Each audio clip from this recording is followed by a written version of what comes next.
It's all about putting Michiganders back to work, making sure that young people can stay in the state, and also looking at some very common sense things that we need to do, which is tackling our roads, our bridges, our rail infrastructure.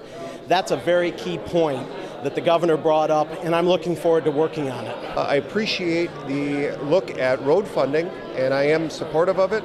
A little concerned, though, because some of the message has been that the formula is going to change and support more of the commercial corridors, which we typically aren't considered in the UP, so a bit concerned. You know, we'll be introducing a bill to double the funding for Pure Michigan from $25 to $50 million.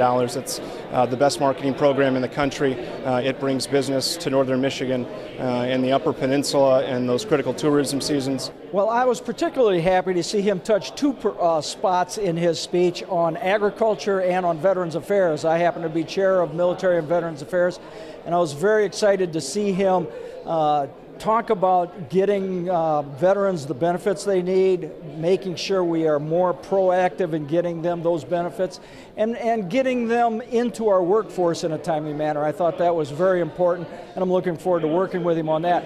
As to agriculture, he recognized the hard times that we had last year, especially in northern Michigan, but we're looking forward to a good year, and I think agriculture is going to rebound nicely this year. The governor talked about tourism, which I think is an integral part of the economy in northern Michigan, but he also recognized it as an integral part of the economy for all of Michigan. So I was glad to see that he recognized that. This evening's announcements are rather remarkable for the state of Michigan. Being able to go and work with the VA on a direct professional level will allow the over 700,000 veterans, about 90,000 in northern Michigan, be able to have better access for services. Unfortunately, our Michigan veterans have not been able to get benefits and utilize their benefits, and we're almost 53rd behind Guam and Puerto Rico on the utilization of those resources. This new department that was laid out, a Type 1 agency, will also have remarkable effect in abilities to do outreach for veterans in the Vietnam era, for veterans that are currently coming back from Iraq and Afghanistan, and many of our less fortunate veterans, whether they be homeless or veterans in rural settings.